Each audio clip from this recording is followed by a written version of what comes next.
on. definitely heard a lot about the USO, the underwater, what did it, underwater swimming objects, I guess, or uh, Submerged. Or does it let submerged you swimming. see? Swimming. Yeah, Un- identified. Unidentified submerged object. yes, There Yeah. yes. you go. Yeah, there you go. Not Yes. swimming. I'm sorry. The hybrids I know all have a particular mission here to do the work that their species would really like to see done here on Earth to help humanity to evolve, to upgrade our consciousness, trying to help people evolve enough so that we can eventually ascend as a humanity to a higher dimension. And that humanity would do so much better if we could go to the fourth dimension, or particularly to go to the fifth dimension. There would be so much more cooperation and kindness and helpfulness and love and bringing about decent outcomes in the world. I feel like my grandma was telling me bedtime stories. I could listen to you all night. Uh, um, Hi, welcome to Journey to Truth podcast. My name is Tyler Koala with Aaron Kuhn, and tonight we have on a very special guest, Barbara Lamb. Barbara Lamb is a psychotherapist, hypnotherapist, and regression therapist. Is that correct, Barbara? Yes, yes. Welcome to the show. It's great to have you on. We've been looking forward to this one. Me Um, too. yeah, it's very exciting. I had the pleasure of being regressed by Barbara, I believe in 2017, and it was amazing. I had been following her work prior to that, and since then, and it's just an honor to have you on. And for those of you who don't, for the listeners who don't know who you are, do you want to maybe give a little brief background of yourself and how you got into this whole this, the ET aspect of your work? Okay. Well, I became licensed as a psychotherapist back in the mid 1970s and never dreamed that I'd be doing anything like this. I was doing pretty standard therapy work, and that was very rewarding. And then in the mid 1980s, um, by that time, I had become convinced that we have many previous lifetimes. And so I started 5 years of training as a past life regression therapist. And that was extremely interesting work. I'm still doing past life regressions. And then in 1991, the first person came to me who had had lots and lots of visits, encounters with unusual beings who were not human beings. And they were beings from somewhere else in space. In other words, extraterrestrials. And with that first person who came, we did 6 regressions to those experiences. And she went from being extremely frightened and traumatized by these visits to feeling good about them, believe it or not. She actually came in for her last session saying, "Oh, I feel privileged and honored that these unusual beings have chosen me to visit." And she was looking forward to more of their encounters. So that gave me courage to be open to working with anybody else who might come, not expecting that anybody would. But as it turned out, there have been more than 2,000 additional people, including you, Tyler, Yes, I'm honored. who come for regressions to their extraterrestrial encounter experiences. So, and some of those people have been able to come quite a number of times because they lived geographically within an hour or so of where I am in California. And so some of those people uh, came for 20 regressions, or 30, or 40, or 50, or even 60 Oh in my one gosh. conference. And so it's been about 3,800 regressions to extraterrestrial encounters that I have conducted. And with every single person, I just feel so honored and privileged myself to assist them in knowing what has been happening for them. And I've learned a lot along the way about some of these other beings and about the whole phenomenon. So my interest now, all these years later, since 1991, is just as keen as it ever was. And I keep learning new things because people keep having different experiences, and sometimes with beings that I've never been aware of before. So my knowledge about all this just keeps expanding. It's very exciting. Yeah, that's incredible. It's awesome.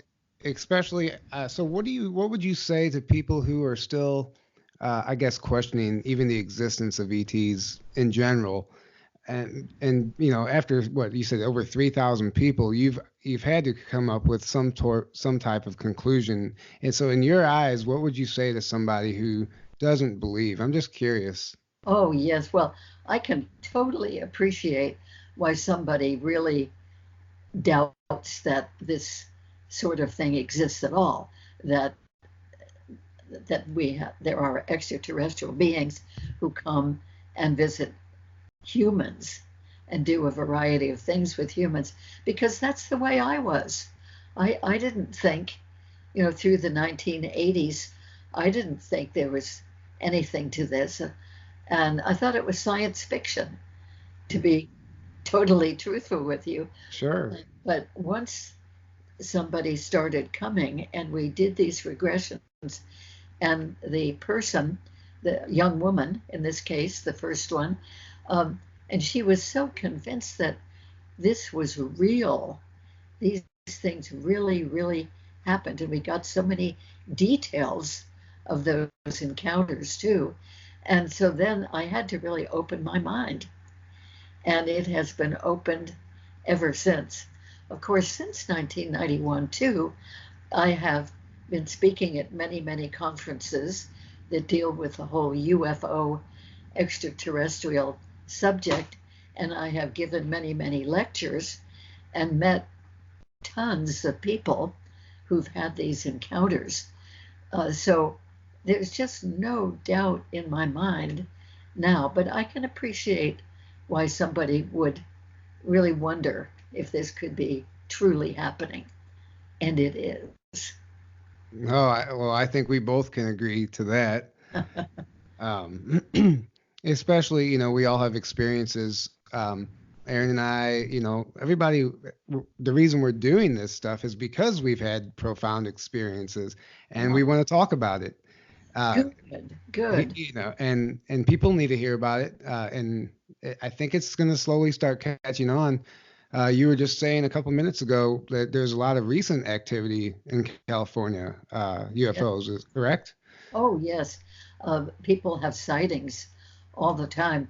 I belong to one of the MUFON groups in San Diego, where I am, and very frequently at the monthly meetings, members of the group report sightings that they have had, and they don't expect to have them necessarily. They're not out looking for them, but just when driving along in the car or walking along, or really through their window sometimes, they will have a sighting of a UFO.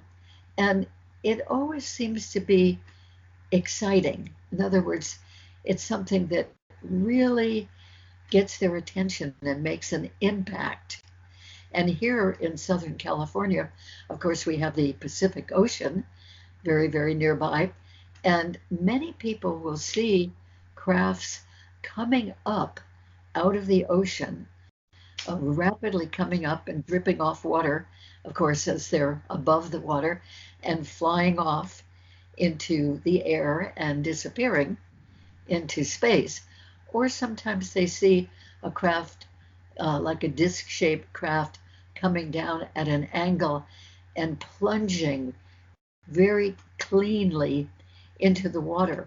It reminds me of an Olympic diver Hmm. where they dive off the high board and go into the pool water with barely a splash. That's how it is described that these UFOs come along over the Pacific and dive into the ocean. It's Well, quite remarkable. And not only that, but over the years, I have regressed several people who, in their ET encounters, were taken to an undersea facility full of extraterrestrials. And whatever happened there happened in that underground facility. So I think there's a lot more of that activity going on in our Earth oceans than we can even imagine. And then, of course, many people are taken onto the crafts which seem to fly upwards and out into space for their particular encounter experiences. yeah, Go I've on. definitely heard a lot about the USO, the underwater, what did it, underwater swimming objects, I guess, or uh, Submerged Or just submerged swimming. undersea, swimming. Yeah. undersea objects, Oh, US. okay. Yeah, Okay. right. Unidentified stuff. Unidentified submerged objects. Yes, yes. There Yeah. you go. Yeah, there you go. Ah, Or yes. undersea Not objects. swimming. I'm sorry. Anyway, Or they undersea. do Yeah. exist. And one of my clients, whom I regressed probably 10 years ago, a woman, um, she was taken out from inland in Southern California. She was taken out over the ocean and then lowered down to where there was a being swimming in the ocean. And he was built like a very strong, muscular human man, but he was actually quite different in looks. He was an extraterrestrial.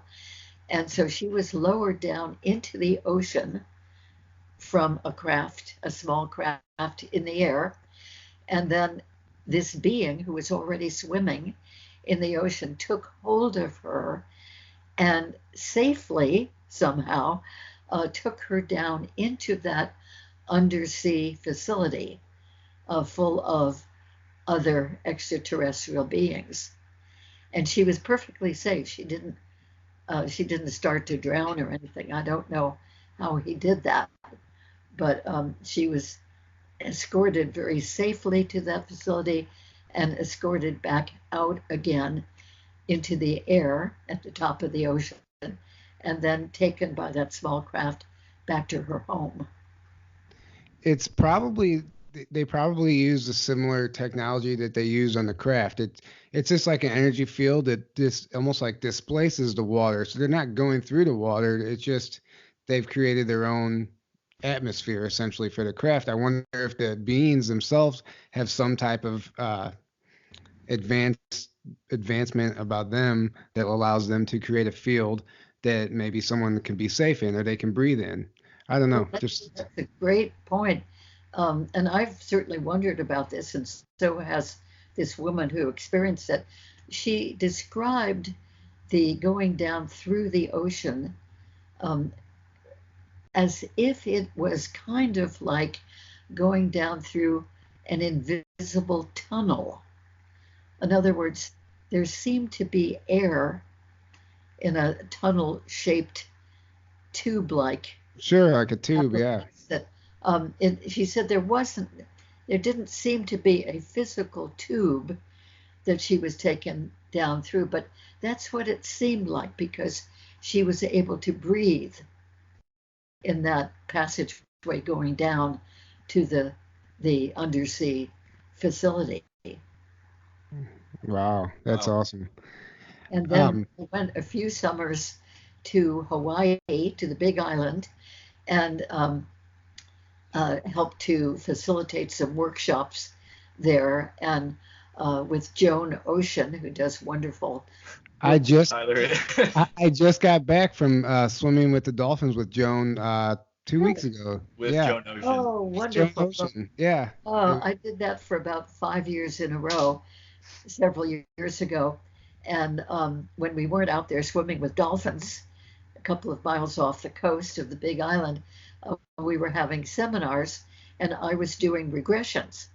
And that's where, especially, I had the most people I did regressions with who had had those undersea UFO experiences.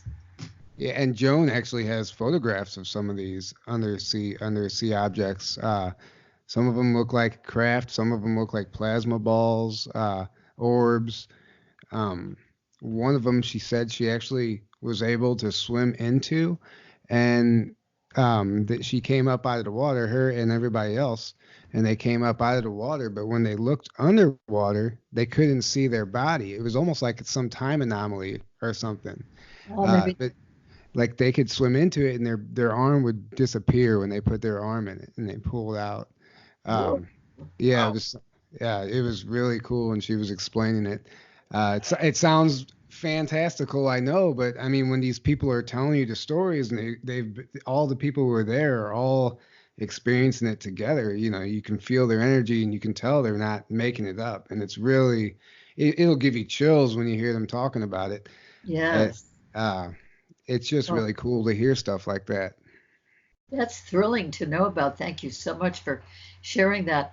And my last trip out there, I think it was the very last day that I was out there swimming with dolphins from a boat with several of us, and we just used snorkels. So pretty much we stayed at the surface, and but I was on the surface looking down into the ocean, and twice that day I saw what looked like a beautiful transparent and translucent orb, of a small one about the size, one was about the size of a baseball, I would say, Sure. but it was just clear.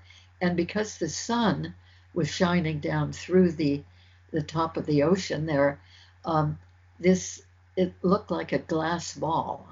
I don't think it was glass, but that's what it looked like.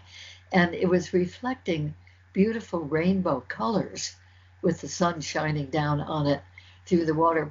And I was so entranced, and I just watched it just sort of drifting down slowly, undulating and drifting down until it was so deep that it was out of sight. And I was just breathless. I don't know what this is, but it was really special and beautiful. And then a couple of minutes later, I saw another one floating Wow. nearby, and it too did that sort of undulating movement and just slowly going down until it too was out of sight. So I don't know what those were, but I think there are mysteries really all around us in the ocean and in the air, in the skies that we usually don't see. But when we do, it is so special. And part of that specialness, I think, is that we can't explain them.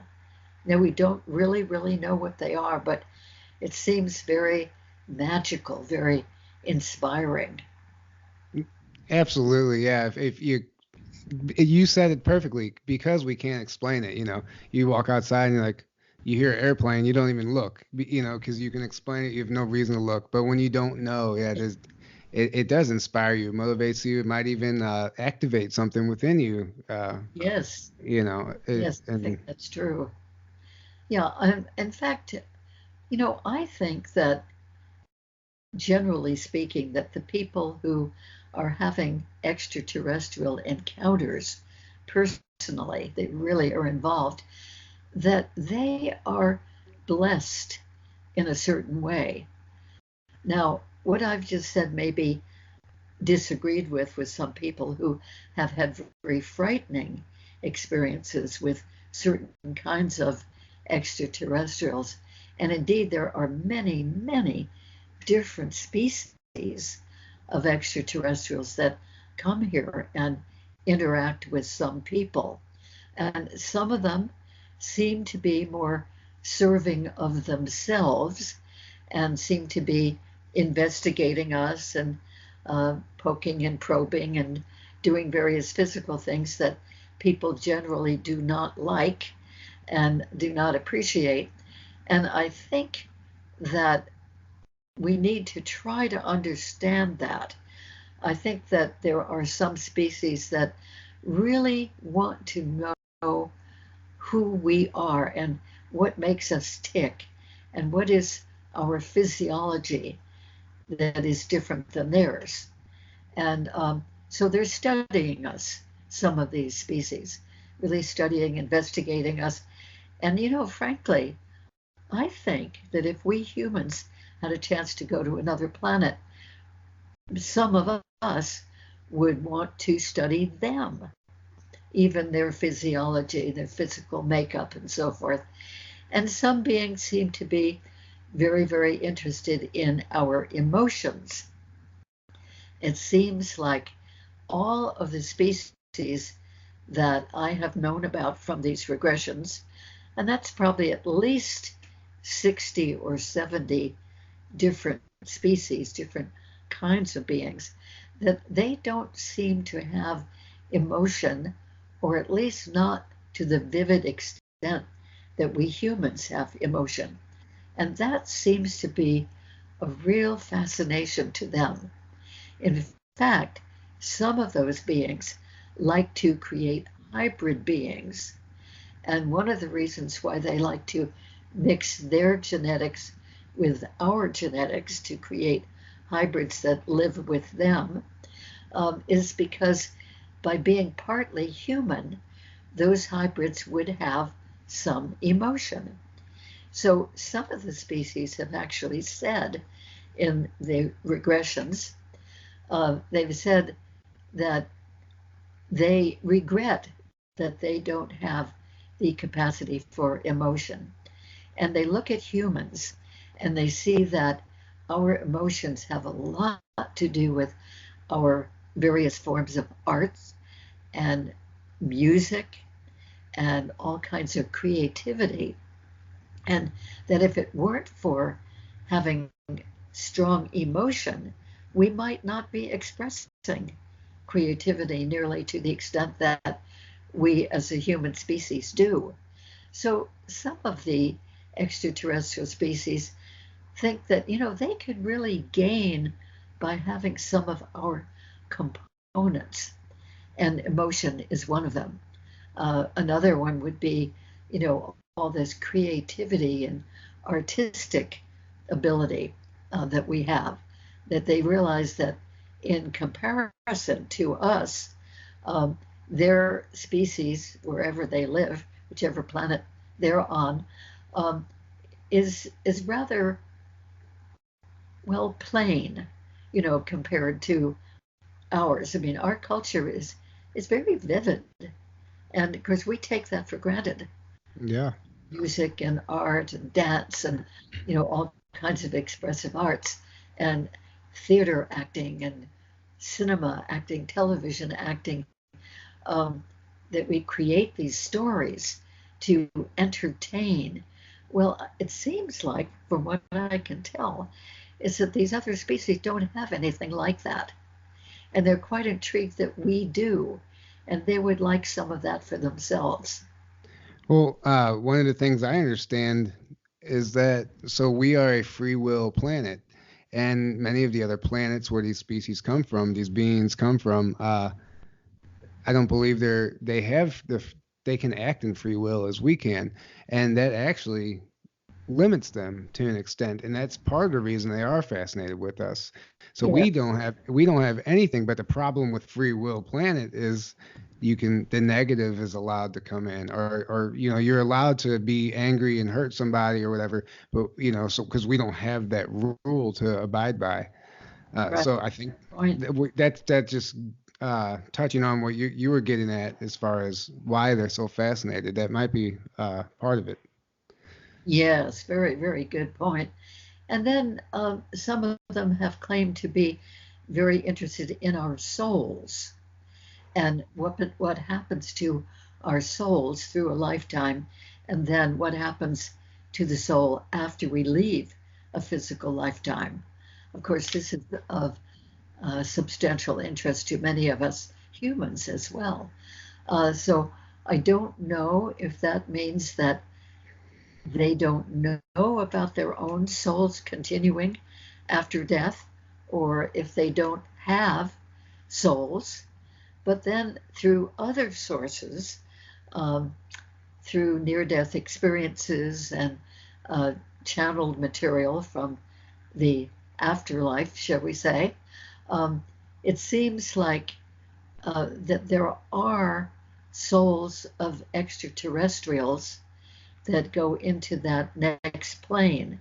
And so I have asked some people who've communicated from the other side, I've said, do you have a chance to meet souls in that realm who are extraterrestrial? And some people who have had contact with the extraterrestrials when they were alive here on Earth, they've said, yes, yes, we can if we look for it. If we look for them, we can find them and interact with them. I think that's fascinating. So when I get there to the other side, um, I would like to explore that. I mean, what Yeah, Absolutely. and then if I would have a chance somehow to communicate that back to interested people on Earth, that would be even better. that and Yes. well, go ahead, Aaron. You haven't been able to chime in much. Sorry. Oh no, no, that's yeah. Absolutely agree. Yeah, that's really interesting that many of them are interested in our souls and yeah, whether that means they don't have one or they just don't know that they have one. But I think just like there's so many different types of extraterrestrials, I think um, you get every level of like in as much ignorance as we are, or even more so, to all the way up to they do know about their souls and the higher planes and everything. And but yeah, that is fascinating. Absolutely. I've learned too from one particular extraterrestrial who channeled for about 11 years through my longest term experiencer client. This being who lives on the binary star system, which we call Antares, it's on our star Hmm. maps. And he said that their whole way of life is so different from ours. So that's one of the reasons why they are interested in us. But in their way of living, a person or a being comes into life on that planet, extraterrestrial from our point of view, and that being comes in for a particular reason. In other words, there's a mission that that being knows about that he or she has chosen to do in that lifetime. And because they have a specific mission, they live as long as it takes to accomplish that mission. So some of them may take a few hundred years to accomplish the mission. And they would live, of course, a couple of hundred years in order to get that completed. And then, when they feel that they have completed the mission they came from, they will tell their fellow beings, their family beings, and others who know them, tell them that they have completed their mission. And then that whole group will give them a celebrative party. And it's sort of a combination of a birthday party and a farewell party because after the party, with everybody knowing that this one is through with the mission and therefore is getting toward being through with that lifetime, the being will simply leave, will leave the body for good.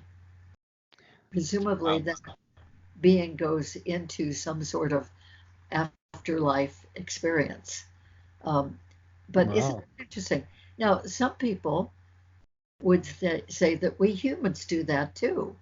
And I think that there are definitely cases that we could point to where somebody has come to really do some sort of ground-breaking job here on Earth and really pave the way for something new or whatever, or just to be a success if that's what that soul had decided it wanted to do in this lifetime. And when that is accomplished, the person physically dies. So, I mean, I know people like that, including my own brother, who during their lifetime described what they thought they really wanted to accomplish. And once they had accomplished it, well, they had a heart attack suddenly or whatever and died. So That's maybe that's we do that too. It's just that they they're more conscious about that in Mm, this other race of beings that I've just mentioned. Yeah, yeah. They're yeah. so they're essentially having a graduation, and we're Yes. on Earth. On Earth, we mourn the death. We mourn that leaving. So it's definitely they have to have some type of awareness of it in order to say farewell. Um, Yes. and if we could all get on that level of thinking, imagine we can view death as just a new beginning, or a completion. Oh, yes. Yeah, which is You what see, it is. along with these studies about the extraterrestrials and these intriguing experiences, I've been very, very, very interested in the near death experiences and information that is channeled back from the next realm, the afterlife. And I think it all kind of goes together as one big field of interest that A big puzzle. unfortunately It all goes together. it really does. Yeah. And unfortunately, so many human beings do not have that perspective and suffer because of it, because they mourn the death of their loved ones and anybody they know, and they fear death, and they'll cling on to life as long as they possibly can, and and that's a shame because I think it doesn't really have to be seen that way. Yeah, I think we Exactly. have something to learn from these other beings. That's I yeah. think we You have to learn from them because um, many of the beings are so unconditionally loving. They're unconditionally loving to each other in their own species, and some of them are unconditionally loving to the humans whom they have encounters with. And these humans really feel that, and they feel that lovingness, and they also realize that no matter who they have in their life, or no matter how loving their own parents or their own spouse or their own children might be, that it still does not come up to the enormous amount of really unconditional love that some of these extraterrestrial beings have. So that's not to say that all extraterrestrial beings are loving or express that to the humans they encounter, but indeed many of them do, and that is wonderful to know, in my opinion. Yeah. Yeah. Yeah. So I have is heard that. I have heard that a lot as well. good, Yeah. good. Some of these beings, in fact, quite a number of them, have created hybrid beings. And the hybrid beings whom I have particularly come to know and made a study of and wrote a book about with Miguel Mendonça, a wonderful man from England. We wrote the book Meet the Hybrids. And these hybrids, there were 8 of them, mentioned very, very thoroughly and interviewed in this book. They've all been hybridized. In other words, they were born here on Earth from a regular mother and regular father, born in the way that all of us are born.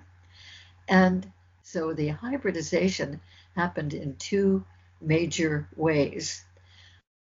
In some cases, the human mother was pregnant from the human father, and during the pregnancy, the woman was taken on board by extraterrestrials and injected through her abdomen, through the wall of the uterus, and into the fetus. In other words, the fetus was injected with extraterrestrial DNA. And in the case of these women and men, these hybrids, that they were injected with a combination of 3 or more different species of extraterrestrials, not just one type of extraterrestrial. So that's the way that most of them became hybridized. And then there were a couple of them who were hybridized in a slightly different way, and that is that the mother, who was not pregnant, was taken for an encounter, taken on board, and then she had a little embryo placed inside her womb in that encounter, and that embryo had been created by the extraterrestrials by having taken eggs from the mother's ovaries previously and sperm taken previously from the human father, and then mixed with their genetics, extraterrestrial genetics, and reproductive material, combining a new little embryo, which was already hybridized, and then that was surgically implanted in the human mother's womb. And so in all of these cases, the mothers carried these babies full term. And as I said, they were born in the regular way that we humans give birth to our babies. So all of these hybrid babies grew up here on Earth right from the beginning of their lives. And they didn't know, any of them, for sure, that they were hybrids until they were in their young adult years, or even in one case, she was age 35 before she realized. However, the interesting thing is that each one of these hybrids, when a very young child, felt very different, didn't look different, but felt very different than all the other children around them and all of their families, or from anybody they saw here on Earth. And they didn't know why they felt so different. And they all had an unusual amount of psychic skills. They could do telepathic knowing of what other people were thinking. And they could do healing of themselves and healing of other humans and animals as well. And they could move things with their minds. They could medically, in some cases, see what was going on inside of a person. They could see auras, of course, that was a real easy one. Yeah. Anyway, they had these abilities, and in some cases, they had something a little bit different physically about them. For instance, one woman had thumbs that widened out substantially at the end of each of the 2 thumbs. Another woman had quite a different blood consistency that the testing labs had not seen in other people's blood. Another lady had a very different bone consistency. and another one had different muscle consistency, even to the extent that she was advised again and again not to be too active and not to participate in any sports because her muscles just wouldn't be able to handle it. So, oh, and one of our hybrid young men had one of the internal lower abdominal organs actually up in his chest area. So you see, physically, there's something a bit different about Yeah. most of them. Some of them might not have had those differences, but Yeah. the abilities and the awareness that really kind of gives it away that there's something unusual about these people. And also, each one of these hybrids living here on Earth had, for their whole lives and still continuingly, have lots of encounters with the particular types of extraterrestrial beings who gave them their genetics. So they consider those beings their family, their true family, their real family. And in most cases, they would say to their own parents and siblings, "You are not my real family. My real family is out there in space. They're A, the ones I'm really part of, and my real home is out there in space." a So friend of a imagine that friend of parents. ex, excuse me. I just want to jump in. A friend of mine, her daughter tells her the same thing. She tells her, Ah, she's like, you're not, she tells her, you're not my real mom. And she's like, uh, I hope you're not mad at me, but when they take me, I don't want to come back. Like she feels more at home there. Uh, yes, yes. it's fascinating to hear her story. Sorry to interrupt. I just Well, made me think of that. you know, if you would, please tell your friend who has that child that if the child or the mother or the father ever would like to talk to somebody further about that, I am definitely available Yeah, and I will do that very, actually. very interested. Yeah, I am meeting other people now and then who feel that they are hybrids. And we are just beginning now, I and two men are beginning a DNA testing program um, with the hybrids whom we know. I know of about 15 people who I consider are most likely hybrids. The 8 in the book, and then a few others, um, whom I've met and done some regressions with, and think there's really good reason to think that they might be hybrids. And I'm always very open to meeting more. And the more that they can know that they are hybrids, the better, I think, because the hybrids I know all have a particular mission here, and they consider themselves ambassadors between their kinds of ET beings and humanity. And they all feel that they are here to do the work that their species of extraterrestrials would really like to see done here on Earth to help humanity. So they all feel very strongly that they are here to do what they can to help humanity to evolve, to upgrade our consciousness. And that is a mighty mission. So all of these hybrids whom I know are doing work which facilitates that mission. In other words, they're teaching classes and workshops and giving lectures, giving interviews, um, trying to educate people about raising their frequencies.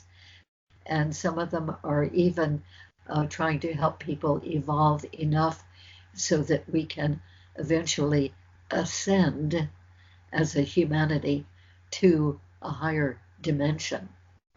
You know what's interesting is I wrote down some questions I wanted to ask you, Okay. and you just about answered all of them without even me having to. Okay. The Ascension was one of them. I wanted to hear your thoughts on Ascension, but you just said, that's exactly what I expected you to say about it. But I was just curious. Uh, it's Well, just these interesting. beings who are mentoring these hybrids, um, they they know that there are higher planes of existence, different dimensions we call them, or frequencies, and that humanity would do so much better if we could go to the next higher dimension, the fourth dimension, or particularly to go to the fifth dimension from the third dimension that, of course, we live in. And we would be able to have lives like we do. And but there would be so much more cooperation and kindness and helpfulness and love and bringing about decent outcomes in the world compared to our third dimension, where we have a lot of dysfunction and negative things happening. Although we have a lot of good things happening too. We're not a total loss, but a lot of these beings who have created the hybrids would really like to see a general upgrading. So these hybrids feel like one of their purposes of being here is to be a bridge, a liaison between humans and the extraterrestrials, and to educate people about the fact that these other beings of many, many types do exist on many of the other planets. And of course, they realize, as we all do, that there aren't really a large segment of the public that is really dedicated to learning about this sort of thing, about the other beings, the other civilizations, and the other dimensions. More and more people are becoming aware of all this, which I think is very good. Um, but we've got a long way to go. And of course, we know that our governments of these big nations um, have not come right out and announced that, yes, all of this is true. And also, there seems to be a lot of influence toward negativity about the extraterrestrials, in a lot of our movies and television series and so forth, books, etc., that there's a lot of fear that's created about the other beings being hostile and being a threat to Earth. And it may be that there are some who are a threat to Earth, but I think they are far outweighed by the beings who are very benevolent towards humanity and towards Earth, and would like to see us really get our act together and improve to a better Earth society. I think you're 100% right. Yeah, you just nailed it on the head. Yeah, that's exactly what's happening. That's one of the things that comes up in all these podcasts. We're trying to like let people know, like it's time to start waking up to this reality. Good for you. It's very wonderful that you're doing these interviews and letting people who've really looked into it have a chance to express themselves about this. It's part of that uh, overall education that I think we human beings really need, because this is a reality that we're not only not alone in the universe, but we're accompanied, although at a great distance, we're accompanied by an innumerable amount of different species of very intelligent life. Most of that life out there may be much more intelligent than we are, and we can learn from them and benefit from them. So it's great. The more that people know about this, I think, the better off we are. So Yeah, thank you for doing what you Yes. do. Yeah. And you said one of the hybrids didn't find out till they were 35 that they were a hybrid. Well, I'm 30. I'll be 33. Aaron, how old are you? 32. 32. Hey, so we still Oh, have We're the time. same age. Yeah. good ages, Uh, wonderful ages. Aaron, you should totally look into getting a regression done with her. You might find out. I mean, I'm sure you've had dream experiences I also. would love that. Absolutely. Yeah. Great. Yeah. We could do that. Oh, Be thank you so super excited much. to do that. Yeah. That would be amazing. Yeah, Yeah. I've been kind of wanting to anyway. Um, Well, when somebody is geographically far away from where I am in Southern California, we can do a regression on Skype okay. with a Oh, visual. It's important for me to see the person and see how the breathing is and see how they're doing during the actual reliving of the encounter experience that you would choose to relive. So Skype visual is a good way to do that. Right. awesome. Awesome. Yeah, that would Yeah. be amazing. Yes.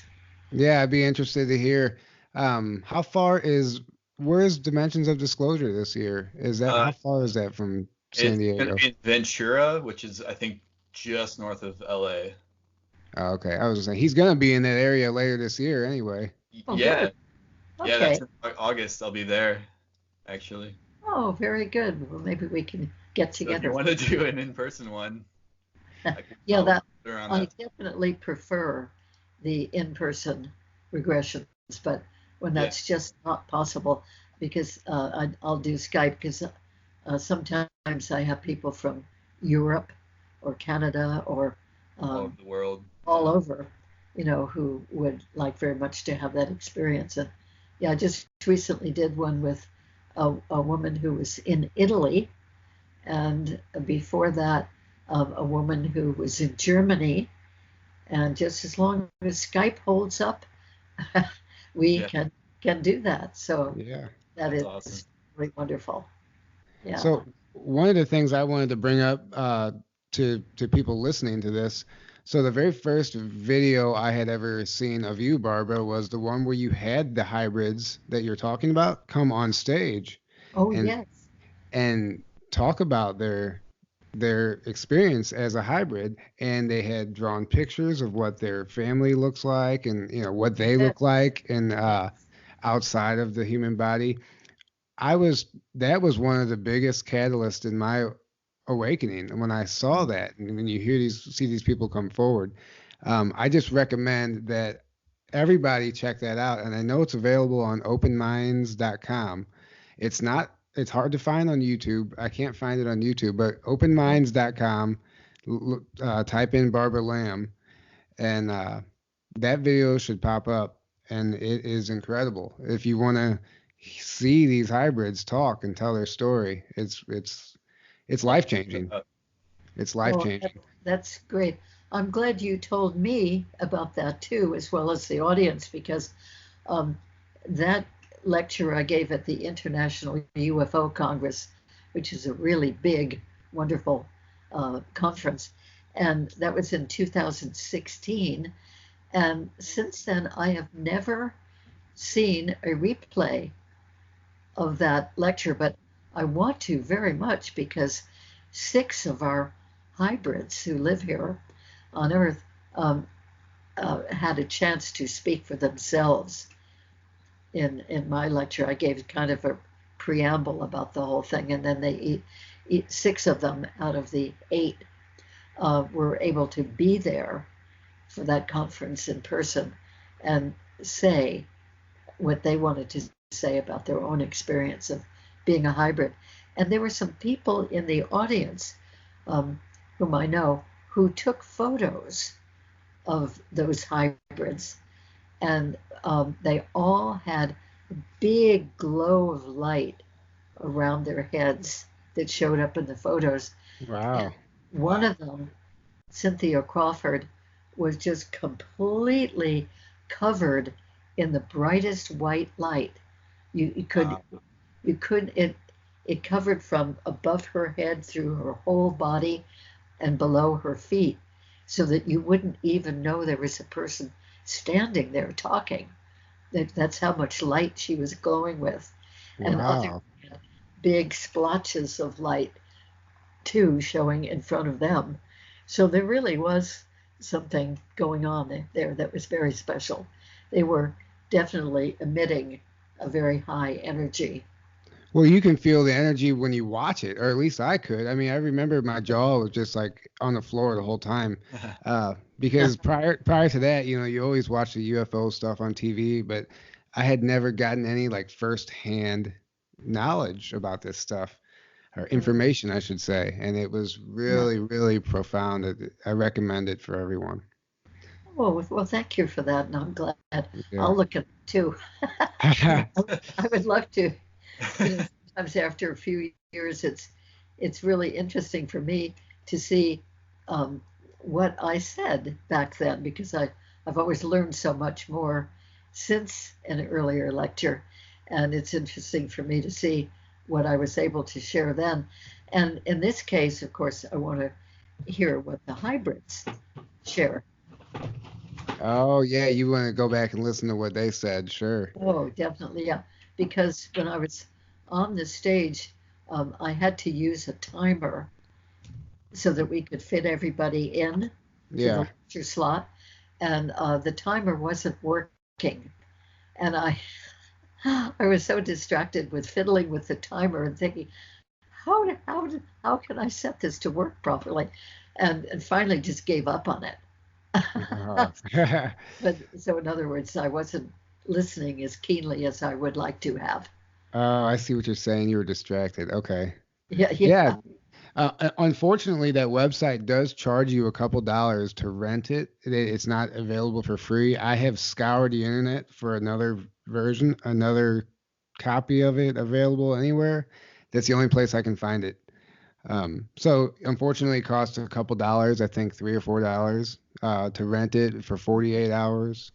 Um, if you have a screen record option, there's a screen record app you can get for your computer or your iPad. You could essentially record it that way if you rented it and wanted to keep it. So Oh, I would like to, but I have no idea technically how to do that. I'm very low tech. sure. I'm Hey, well, you're doing pretty good, I would Hey, say. I'm very nothing wrong high with cosmically and spiritually, but very low tech, yeah. unfortunately. Well, that's what's important anyway. Typically in our world, it's flip flopped. Everyone's high tech, but they're low spiritually. So you have it right. Okay. Don't worry. You got it right. Yeah. Yeah. Well, okay, thank you. That's encouraging. Yeah. Uh, Well, so, any questions that you might have? Any Aaron, of you got any Um, questions for her? I have plenty um, for you. Aaron, do you have yeah, anything you want to I ask? have a couple actually.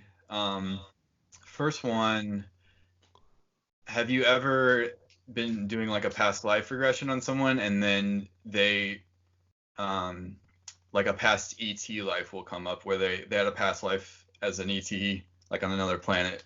Yes, yes. I've had several of those. In fact, they started happening before I even knew that there was such a thing as extraterrestrial beings. So this is back in the 1980s when I was doing a lot of past life regression therapy. And yeah, there were several instances where somebody in the regression found themselves as a very different type of being on another planet. And oh boy, were those interesting to me. And and then in a couple of cases, the person being regressed went back to a lifetime of being an extraterrestrial being who had come to Earth to visit Earth, not to do an abduction, but just to visit Earth and see what Earth was like. And in both of those regressions, two different people, um, for some reason, they could not get back to the craft that they had come in, or in one case, the craft wouldn't work and they weren't able to fly away. So, Mm, what eventually happened is that they died here. And then eventually, in another lifetime, they incarnated as the human that they are now in this Wow. lifetime. Very interesting. That's So the that's very first one that came up like that, and of course I was totally surprised. The woman who was an ongoing therapy client I had been wondering for quite a while why she always seemed to be angry, or at least very quick to go into an anger response about things. And her family and her friend would say, "Why are you always so angry?" And it was sort of a mystery to her. I mean, her life wasn't that bad or abusive, to have a lot of anger. So we did a regression one day. This was probably about 1985, and did a regression to the source of her pattern of being angry. So that was a very open question.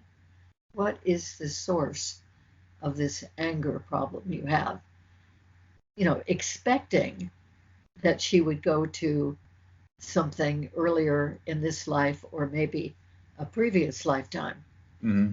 So what happened is she did go to a previous lifetime, but she was a different kind of being on a different planet. Ah, The planet itself was very dull, sort of grayish brown, everything on it, not much vegetation, not much of anything. It was very plain and dull, gray brown. And she, as a being, a tall, thin being, had gray brown skin and no hair. She, obviously was not a human on yeah. the planet. And she, in that lifetime, got very bored.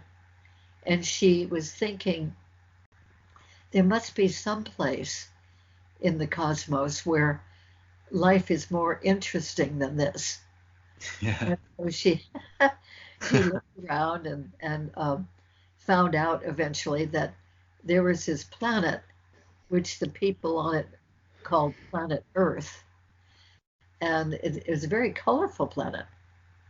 Blues and greens and browns and white clouds and anyway, it looked interesting. She was able to see through one of their telescopic mechanisms somehow, and she heard that the beings on that planet Earth, were had very exciting lives, very vivid. They felt all kinds of things. So she died in that lifetime, and then when she reincarnated as a human on this other planet, planet Earth, and that incarnation happened back in the days of the sultans who ran the Middle East part of our world. Young woman with darker skin and very dark hair. And she was considered such a beauty in her teenage years that she was given by her family to the sultan of that region, given as a young bride. So she became the bride. There were other wives too, and they lived in sort of a harem situation. And for quite a while, for a few years, she was the favorite wife of the sultan and was very privileged, had all kinds of perks because she was the favorite wife among all the others. And the others were sort of envious of her, but they got along well enough. And then when she got a little bit older, several years older, another young woman came in as a younger bride. And then that younger one became the favorite of the Sultan. And this one was sort of relegated to be just one of the other many 20 or 30 wives that the Sultan had. And she did not like that. She was angry. She was angry and expressed that anger a lot. And eventually she was executed because of her anger, because of her expressions of Uh-huh. anger so frequently. So she died being angry. And then, Wow, that's That over to her then she had other incarnations next because that lives. was Yep. a few hundred years ago, and then came back eventually into this lifetime as a young woman who was just angry right from the very beginning, not knowing why. man, that it's so interesting to hear that perspective because a lot of our problems stem from past life traumas like that. Mhm. And it's just something that's been so far removed from our society that even the possibility of even having lived past lives, it's not mainstream knowledge. So Yeah. you may never get to the core of the problem. And I want to add also, I have blown away at how many of you've done 3,000 cases and the details that you remember. Oh, Yeah, I don't know how you retain all of this stuff. I mean, it's it's just like amazing. a bank of information and you're just tapping into as you're talking. Uh, yes. Man, I can hardly remember somebody's name sometimes, Yeah. Well, there are certain ones that really stand out.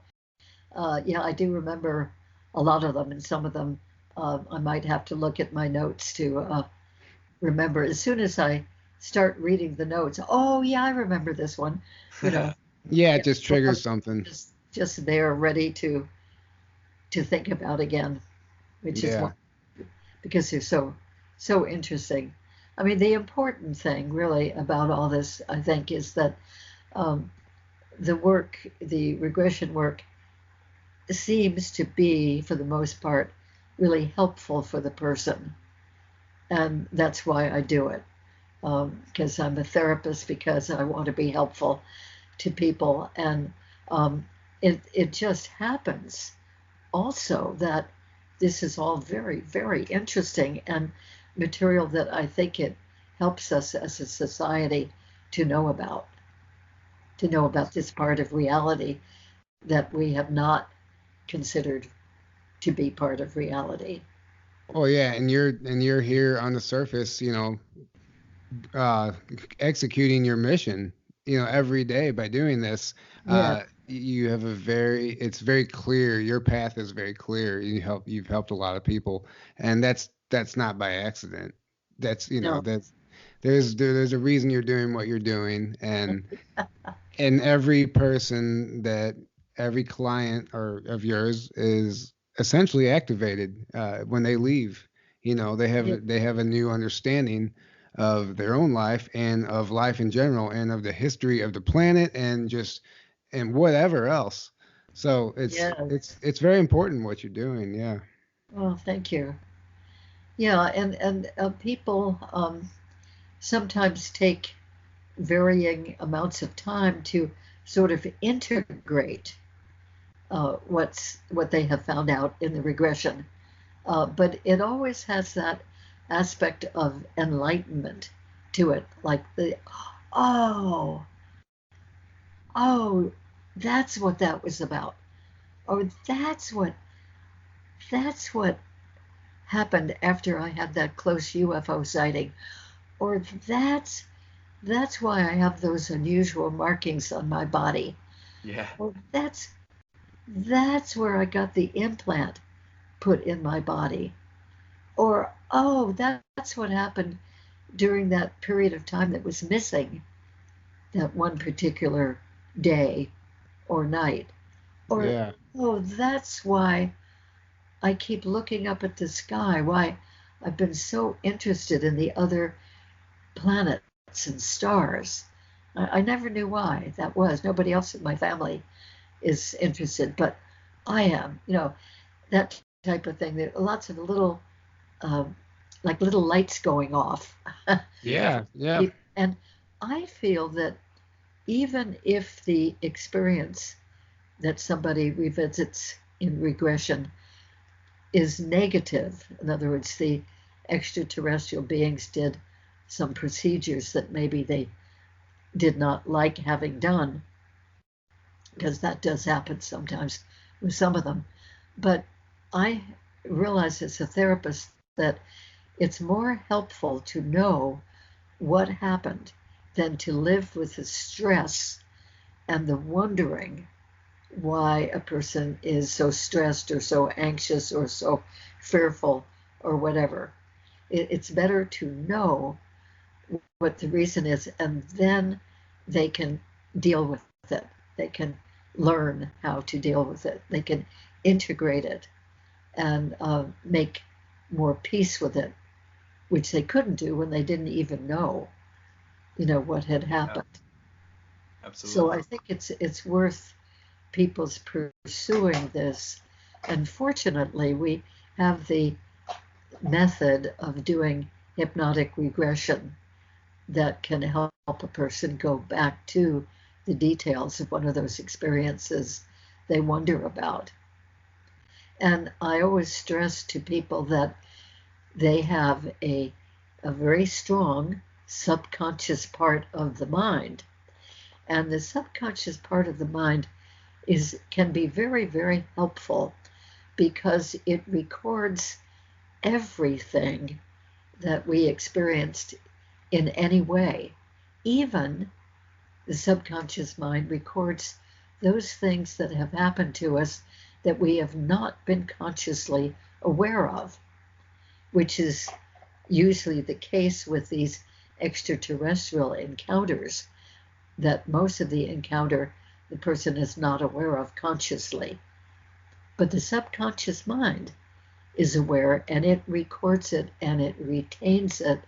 And that's why in regression, when we go into a state of deep relaxation, which is what hypnosis is, and go into the subconscious part of the mind, that we can relive moment by moment every moment of that experience, even if the experience happened long ago, decades ago, or in a previous lifetime. Yeah, So it's wonderful we have this method and for those to find out. I think more and more people are diving into that method. People are looking into alternative ways of healing themselves and medicines and hypnotherapy or regression is one of those that people are starting to understand can really help. So it's catching on. I think it's the wave of the future. You're just at the front line of it all. And Yes, yeah. very exciting. I feel very blessed and privileged. And you've heard of synchronicities, no doubt, Oh yeah. that are Oh more than just coincidences, or maybe we could say they're coincidences that seem to be very meaningful yeah. and even purposeful. So I look back and think, oh my goodness, I had so many synchronicities that led me to eventually doing this work. I mean, it's almost as if there was an orchestra leader saying, whoosh, now you experience this sort of thing. Whoosh, now it's time to experience this sort of thing. Whoosh, now it's time to meet this person. Whoosh, now it's time to know about this sort of thing. So that's what happened to me, that until 1981, I had heard of reincarnation, of course, and heard of previous lifetimes, but I didn't really believe it. I thought, oh, that's just some sort of primitive belief that people in India and various parts of the world believe in, but I didn't, and nobody I knew did. But in 1981, I went to Peru, and at Machu Picchu, Peru, I had two, what I eventually learned to call spontaneous past life recalls. In other words, in being me there in 1981, suddenly in certain locations, I was overtaken by a certain feeling and a memory, a very almost a tangible, distinct memory of having been there before as a very different person. In two cases there, I was a very dark-skinned, dark-haired male, one male and one a little female, little girl. And I remembered certain things about being there in those locations at Machu Picchu and what my life was like. One of those was very dramatic, where I was just frozen in fear and didn't understand that until, uh, well, a couple of months later back at home. I realized what that experience was. And then a couple months later, I went to Egypt, and I had about 5 instances where, in certain locations, very, very vivid, detailed memories came up where I had been a different person then, many centuries ago, probably a couple thousand, 2 or 3 thousand years ago, and and those were very, very vivid happenings. And I kept thinking, how do I know this? Um, what's going on? Where does that come from? And that got me thinking about past lives and reincarnation for the first time. And then there was a synchronicity that I was thinking, I wonder if this could somehow be used therapeutically to help people. I was already a licensed psychotherapist, and was thinking about that. And I wonder if there's a formal way to help people to go back and relive some experiences from previous lifetimes. So one day, in the middle of a Saturday afternoon, I just went into the study in my room, in my home, and turned on the television. And I thought, why am I turning on the television? I've never, literally never turned on the television during the daytime. Why am I doing this? I felt I had to do it.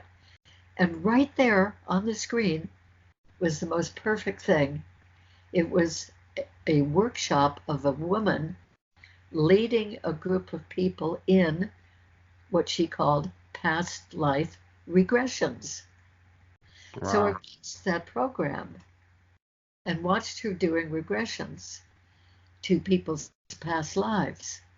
A whole group of people, they each were having their own individual past life experience. And then I thought, it's possible to do this thing called regressions, past life regressions. Ah, okay, that's good to know. And then a year after that, when I went to a meditation group one night, which I didn't really even want to go to, but I felt sort of beholden to the hostess who kept inviting me month after month. Finally, I decided, okay, I'm going to go and get it over with. But at that meeting, I met a wonderful woman who had founded the Association for Past Life Research and Therapies, which I had never heard of before, but it was a group of excellent professional therapists who were doing, in their practices, who were doing past life regression therapy. And it just happened synchronistically that they were giving a weekend conference starting the very next day. So I went to the conference and was enormously impressed with these therapists who were doing this past life regression therapy work. I was so impressed that when they were mentioning that their training for new past life regression therapists was going to start a couple of weeks from them, I immediately signed up and went to 5 years of their training, which was excellent and wonderful and fascinating, and started doing past life regression therapy. And at the very last module of training, which was in 1988, the trainer woman, whom I respected very, very much as a therapist, said something I had never heard of before, which was that those of you who are doing regression therapy need to know that it's possible that sometime somebody might come to you who has had very unusual beings who are not human visit them and take them away for a while. And they might be very confused or baffled, troubled, even traumatized. And when she said that, I had never heard of that before. When she said that, right after she finished saying that, I heard a really loud voice in my own head saying very adamantly, pay attention to this, Barbara. You will be doing this. Hmm. Woo! Wow. So here I was hearing this whole new thing that some people are taken away by unusual beings who aren't human. And then this insistent voice that I would be doing this work. So I was just stunned. Cognitive dissonance. Yeah. Well, Yeah. you and listen to the voice, that's for sure. and then that was 1988. So for about 3 years, I found myself not having planned it, but found myself when I was out driving around doing errands that I would automatically go toward a bookstore or a magazine store, hoping to find some information about people being visited by unusual beings who were not from Earth and taken away for a while. In other words, I learned eventually that that's called extraterrestrial or alien abduction. And I went to lectures um, where people were talking about that, and it was few and far between. But I went to everything like that that I could.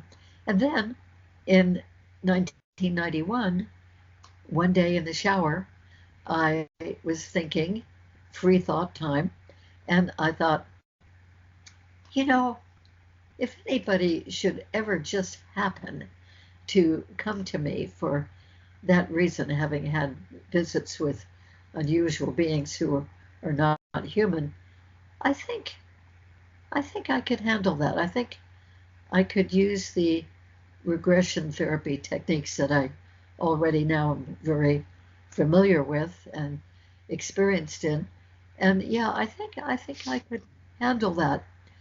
Well, another synchronicity was that 2 hours after thinking that, I was in a metaphysical bookstore, and the woman behind the counter said, "Oh, aren't you Barbara Lamb? Don't you do regression work?" And I said, "Yes." And she said, "Please, would you work with my 21-year-old daughter who is having strange beings visit her many, many nights, and she knows she's taken away, and she is so traumatized she can hardly function at all. Please, would you work with her?" So she was my first experiencer client.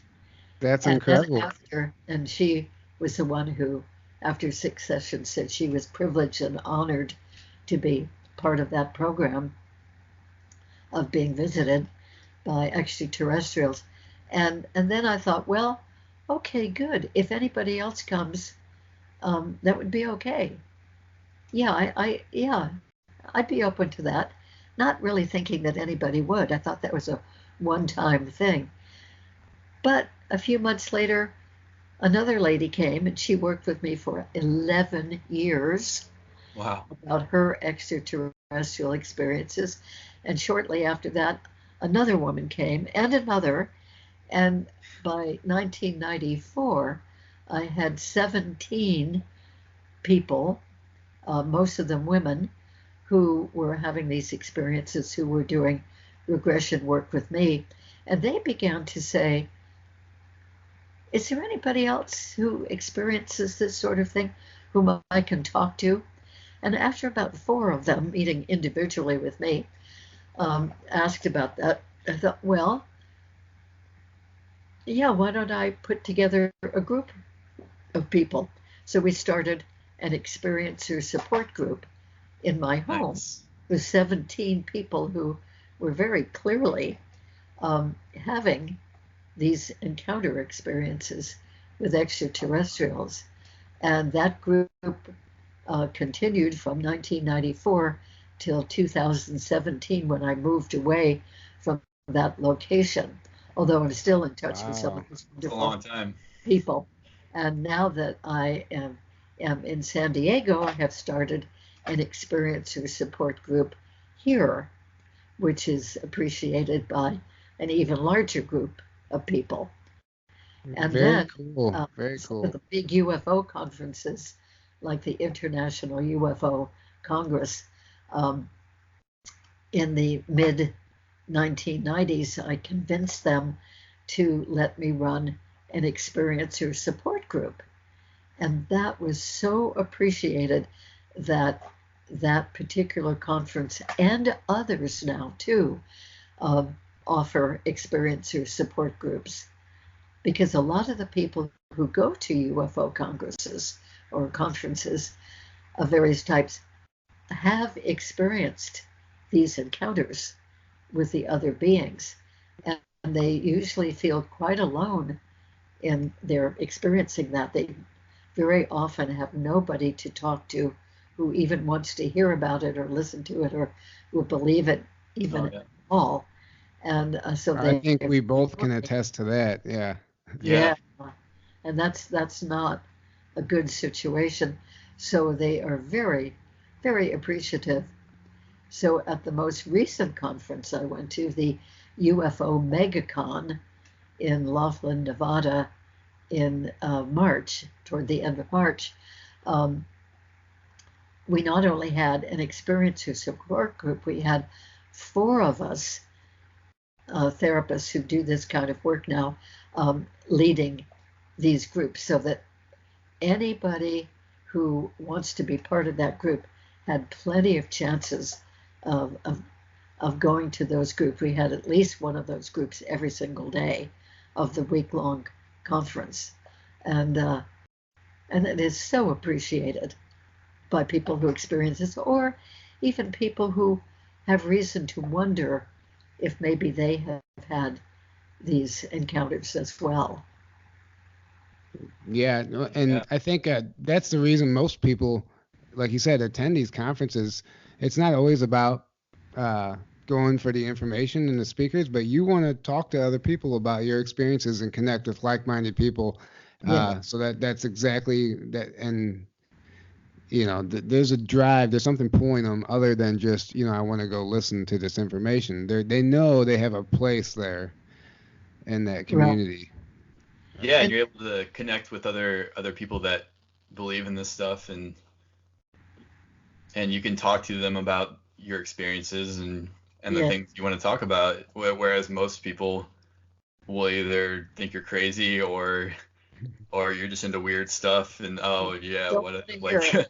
No, no, no, no, no. yeah, yeah, or like my family who's super religious, oh aliens, they're all demons, Oh, Yeah, yeah. I think I've been that's trying to work on my parents with that Yeah. one, like well, yeah, and I think it's grossly unfair to characterize all extraterrestrial beings as being demonic. oh I yeah. mean, for sure, there are some of the beings who do things to people that people don't like, uh, Hmm. being physically examined and poked and probed and so forth. And yet, I don't think those beings are demonic. I think that they're just very serving of themselves. They want to learn about how we are composed physiologically. Yeah.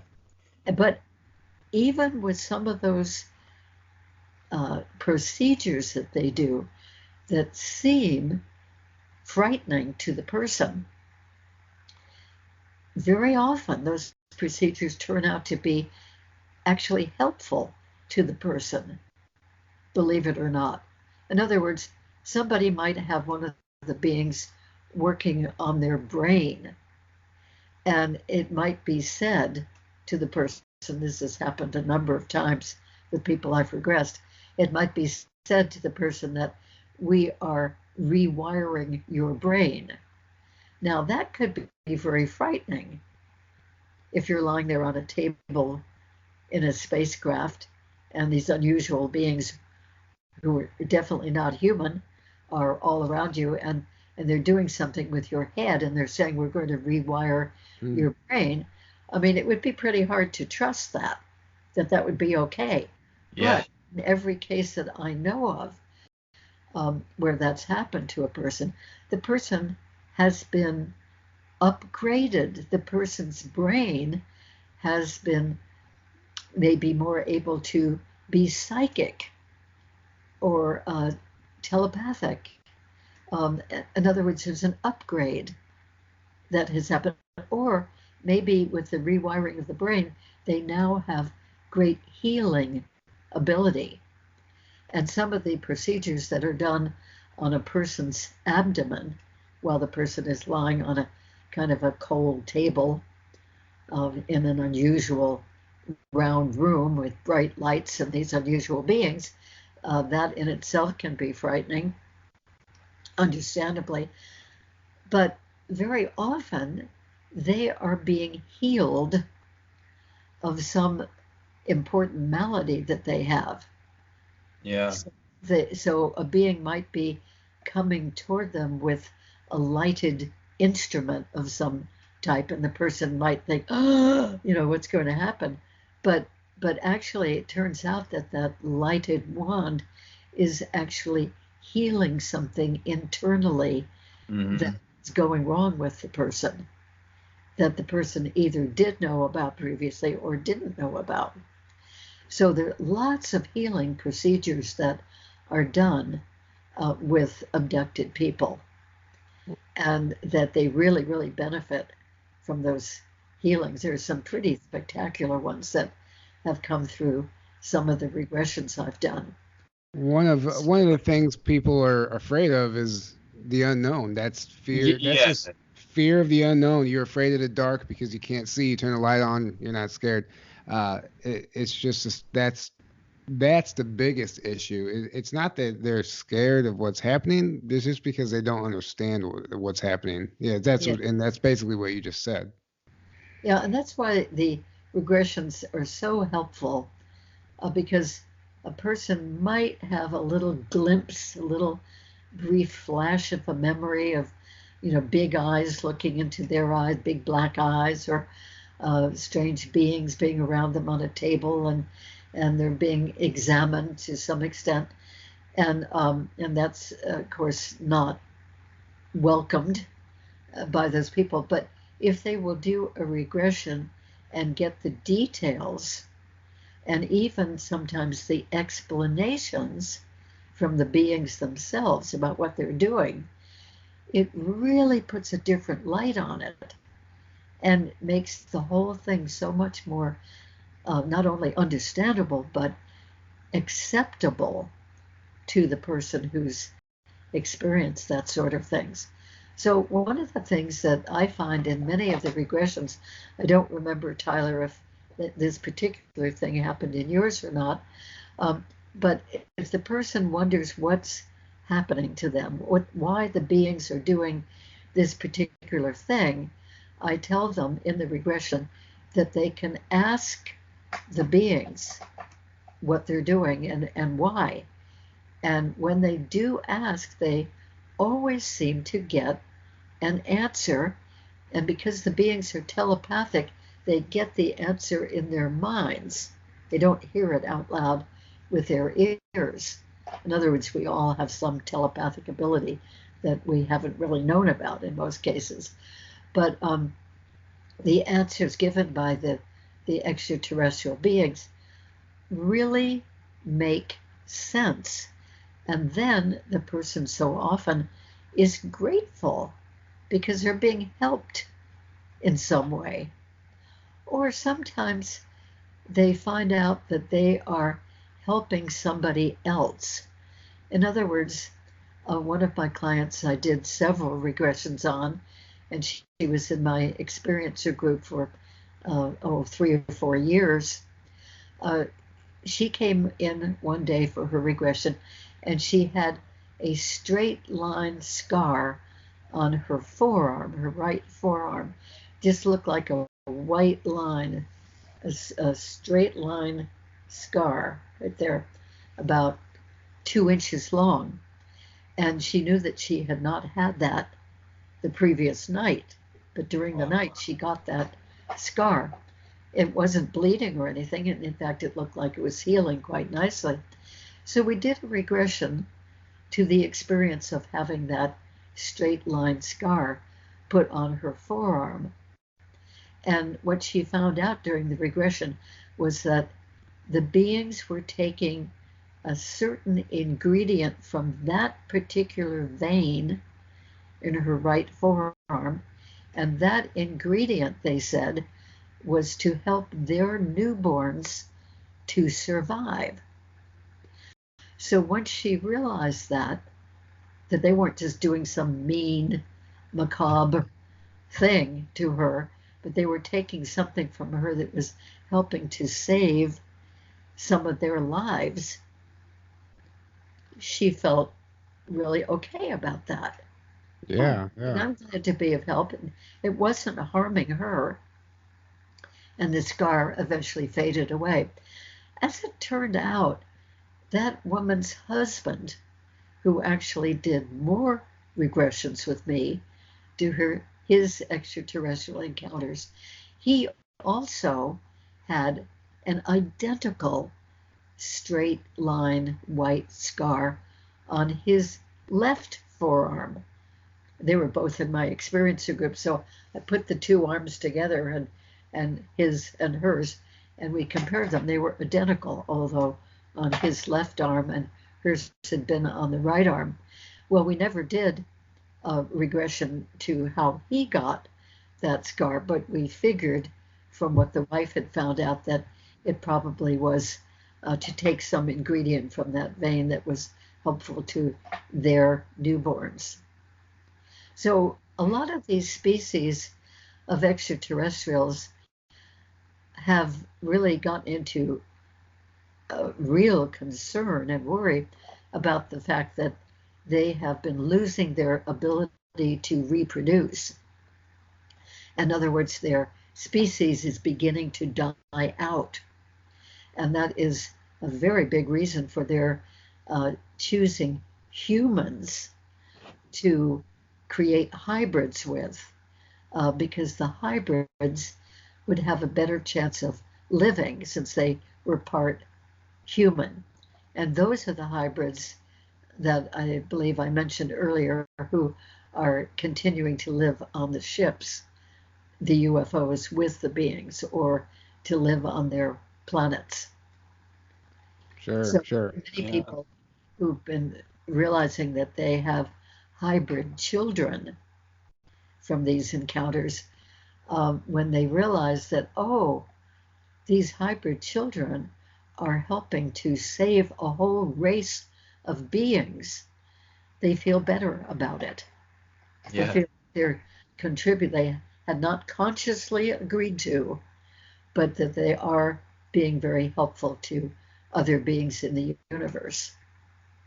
Well, You see, Barbara, the oh, I more you just want know no, I about. just I'm sorry. I just wanted to say we're kind of we're going a little over our normal time limit, and I'm just gonna wonder if we can maybe start to wrap things up a little bit. I don't mean to cut you off. I feel like I love listening to you. I feel like No, I'm glad. Yeah.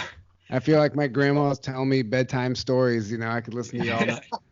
Uh, Oh, uh, great. These are unusual bedtime stories. yeah, Yeah. yeah. Legends Uh, and Yeah, so we've gone a little over our typical time limit. So, is there any last things you'd like to close with, or tell us? Are you not speaking at another event coming up shortly? Yes, I am. In the middle of May, I will be at the Pine Ridge Indian Reservation in South Dakota, and for a conference. Consciousness and Contact Conference. Oh And wow. Whitley Strieber will be there speaking. I will be speaking. Linda Moulton Howe, Mary Rodwell. I mean, a really excellent group of speakers, even more than I'm mentioning. And it'll be right on the Pine Ridge Reservation where the big pipeline demonstrations happened Yeah. back. Oh yeah. So we will have Native Americans participating with us, and we will have a sky watch at the Badlands National Monument, which will be very interesting, and a very special Native American dinner on Sunday. So it's the middle weekend of May, and the conference is called Consciousness and Contact. I think that there would still be room for additional people if they would like to go to it. So I recommend that you look that up on the internet. And then Yeah. I will be speaking at a an an expo, the Awake and Aware Expo in Detroit, Michigan, in the middle of August, and I will be speaking at the Sasquatch Conference in Oh. Chihuahua, Washington State, and that When will is that one? be very, very end of August and beginning of September. So those will be very interesting events, and there'll be other events after that, I'm sure too. Portal Yeah, to Ascension. I saw you on the list for that one, which is yeah, in October. to Yeah. in October, yes, in Southern California. Yeah, Yeah, in Irvine. good. Yeah. And I'll be going to the Contact in the Desert, Oh Contact yeah. right end of May, beginning of June, and to the Starworks conference in November in Laughlin, Nevada. So I love to go to these events and meet the experiencers and hear the other people's research. I think we all have a wonderful opportunity to learn from each other.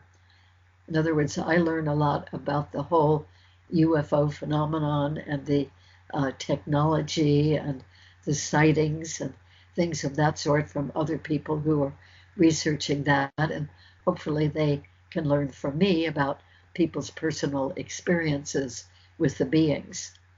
Yeah. All right. Well, thank you for all that. If you guys picked up on any of that, go check out one of these conferences. I would love that the most recent or the the one coming up, the next one you talked about, the Indian one or on the Indian Pine Ridge Reservation. yes, I'm sorry. That one sounds very fascinating to me. Oh, Yeah. I love Native American culture and history. oh, Um, I wonder how far that one is from me. I'm in Kansas, so it's just uh-huh. north of me. Oh, good. So I might Yeah, actually be able to go to that. Yeah. go look yeah, up quickly. Yeah, yeah, Yeah. that's it's be a really, really good one, right? And it's very much aimed toward um, people's contact encounter experiences with Oh the yeah. terrestrial beings, rather than UFO technology and so forth. It's more of the personal aspect that's going to be emphasized. That's awesome. cool. Well, Yeah, that's right up my alley anyway. So more Good. than the tech. yeah, I mean, I love the absolutely. technology and all that too, but yeah, I definitely like that even more for sure. Oh, good. I hope you'll So, be able to make it. All Yeah, right, Barbara. Well, thanks for coming on and doing this for us. It's sure. been amazing. It's yes, just thank you so much. you are just a wealth of information. I don't know how you retain all of that, but Yeah. it's beautiful. You're a Yes, beautiful. You're interesting. you're a very beautiful soul. You're genuine and pure. I can just tell. And I think what you're doing is fantastic, and the fact that you are still active in the community and going to these events is just a huge testimony to what you're actually doing. So thanks again for everything, and it's been great having you. And I guess we're just gonna wrap it up with that, unless you have any last things you want to say, Aaron. No, just thank you so much for coming on. You've been amazing. It was a blessing listening to you talk and Thank you. share all your stories. I might mention my website, Oh, which absolutely. is way out of date, but it still exists. I must find somebody to help me update it.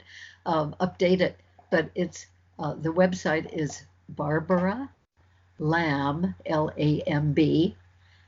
So it's Barbara Lamb, MFT.com. Barbara Lamb, MFT.com. Okay. Awesome. And if you need help with that, I'm sure if you're interested, Aaron or I could either one of us could probably help you get that up to date. Oh, Um, great. Yeah, yeah. get you hooked Uh, up with somebody to. all these conferences come and go that I speak at and interesting material, and I don't know how to put it on there myself, being I, as low tech as I am. I have someone in mind in particular that I know can help. She would be great. But yeah, we'll talk about that later. Anyway, thanks for coming on, and I guess we're just gonna wrap it up. Good night, and I Thank you guess we'll just very much. yeah, and we'll talk to you next time. We'll be keeping an eye out for you. Okay, great. Yes. Thank you.